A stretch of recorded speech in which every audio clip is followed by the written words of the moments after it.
જય દ્વારકાધીશ, માગો વિશ આપે ત્રીસ, મારા જય દ્વારકાધીશ. તો મિત્રો, આજ જે છે 18 તારીખ 18 જુલાઈ અને સાંજના વાગી ગયા 6, તો આપણે આવી ગયા ગાર્ડનમાં વોકિંગ કરવા. તો ચાલો તમને વોકિંગ કરાવી. મિત્રો, અમે આવી ગયા ગાર્ડનમાં સાંજના સમયે 6 વાગે હાલવા, સાંજના ટાઈમે વોકિંગ કરવા. કેમ? હા, જય દ્વારકાધીશ. જય દ્વારકાધીશ. રાધે રાધે. પણ ગાર્ડનમાં હાલવાની મજા આવે. તો ગાર્ડનમાં હાલવા આવીએ ને, આ ગાર્ડન અમારે એવું સોસાયટીને પડકે છે, જાણી આપણને એમ લાગે કે આપણે દાર્જિલિંગના જઈ આવ્યા કે સાપુતારાના જે રોઝ ગાર્ડન ને એ બધા છે, એ ગાર્ડનમાં ફરતા હોઈએ સાંજના વારે. એવો સરસ મજાનો અહેસાસ આવે. અને હવે તો એવી કાંઈ ગરમી બહુ ખાસ નથી, એટલે હાલવાની મજા આવશે બહુ, કે નહીં? હા, અમારે આ મૂન ગાર્ડન છે.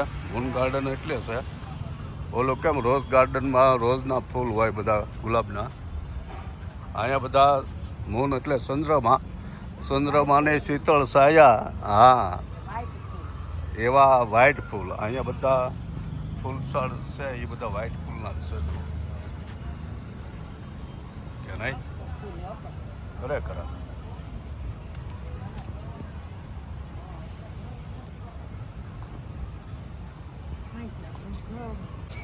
તો ઉડી ગયા કેટલા. આ પક્ષીનું નામ તમને આવડતું હોય તો કોમેન્ટમાં કહેજો. લલ્લેડા અહીંયા જવાબ મળી જશે. અને રોકડા નથી આમ ના આવું હોય.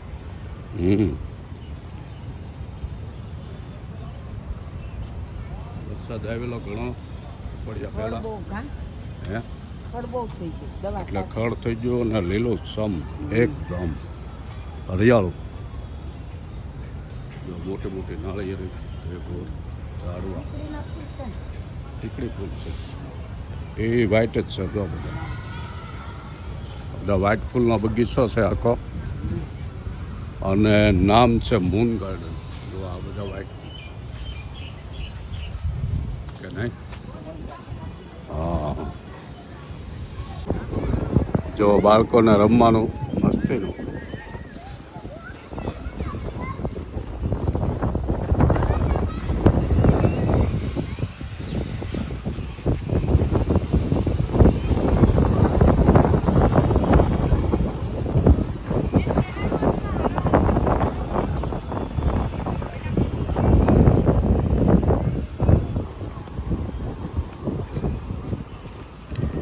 આપણે હાલી લીધું, હવે નીકળવું છે.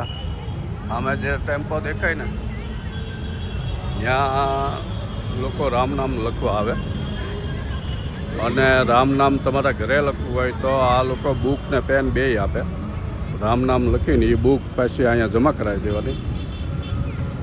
એવું સરસ મજાનું કાર્ય આ લોકો કરે છે, કાયમ હોય.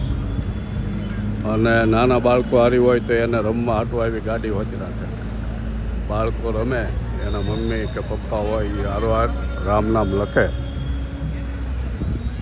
આવું છે બધું. તો તમારા લોકો નજીક પડતું હોય તો ક્યારેક મુલાકાત લેજો. આપણે નીકળવું, ગાડી ઉપર તો બેસી ગયા, અને હવે જાશું ક્યાંક બીજે. ભૂખ લાગી છે અમારે એને, તો એની હાટું ડીમાર્ટ બાજુ જવાની ગણતરી છે. જો અમારે ચોકીદાર ભાઈ બી આવી ગયા. જો અમારે અહીંયા અંકિતભાઈ ચોકીદારમાં છે મૂન ગાર્ડનમાં, અને સરસ મજાનું કામ સવારથી સાંજ સુધી અહીંયા મૂન ગાર્ડનમાં કરે. અંકિતભાઈ છે મહેસાણાના, હે ઓ એમપી. જો એમપીથી અહીંયા આવેલા છે, અને મસ્ત એવા મળતાવડા સ્વભાવના જે લોકો અહીંયા આવે એને આવકારે એવા. કેમ? આપણે રોજ આવીએ ગાર્ડનમાં, એટલે એને સાથે મુલાકાત કરીએ જ છે. અમે લોકો આવી ગયા પાણીપુરી ખાવા. મારે નથી ખાવાની, અમારે એને એકલીને ખાવાની છે. તો હે મસ્ત લોકેશન છે ડીમાર્ટની સામે. અને લસણ, પુદીના, હાજમા આઝમ, જલજીરા અને રજવાડી રેગ્યુલર બધા પાણી આપે.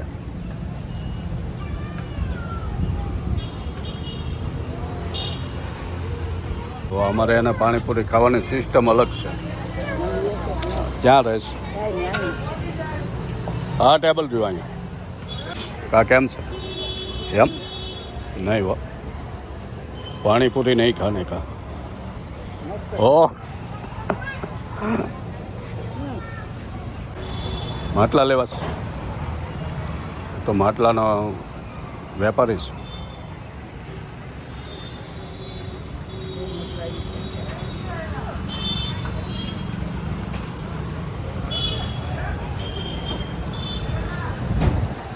હે અને ભાઈ મૂળ પ્રોપર ક્યાંના?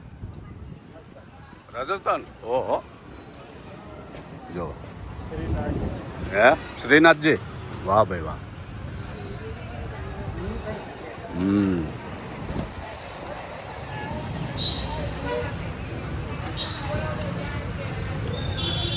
ત્યાં તો ખોટું જ જાય ને. આની કેવી પાણીપુરી બનાવવાની તું ના પાડે છે?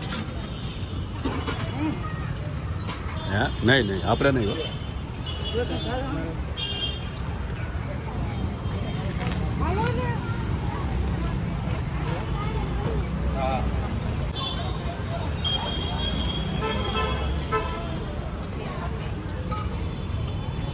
પાણીપુરી ખાઈને વળતા આપણે દૂધ લેવા ઊભા રહી ગયા છે.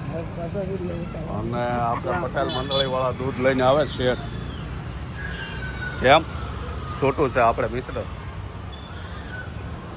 ઓ જયરામજી કી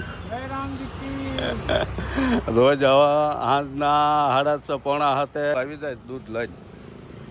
એટલે બધાને આગું એની ડેરીએ લેવા ન જવું પડે. કેમ ઘર બેઠા સુવિધા મળી જાય.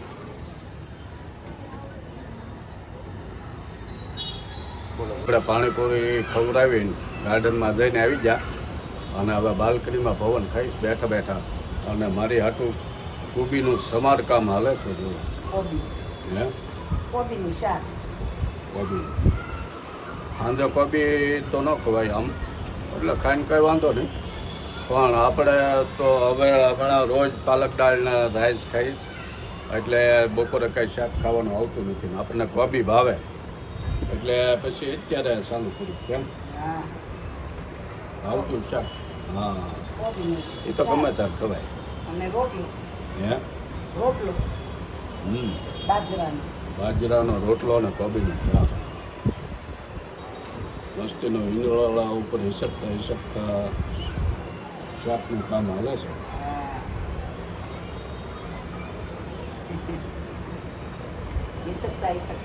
હા, એવું છે બધું. અને આપણે અહીંયા પવન ખાઈ જુઓ.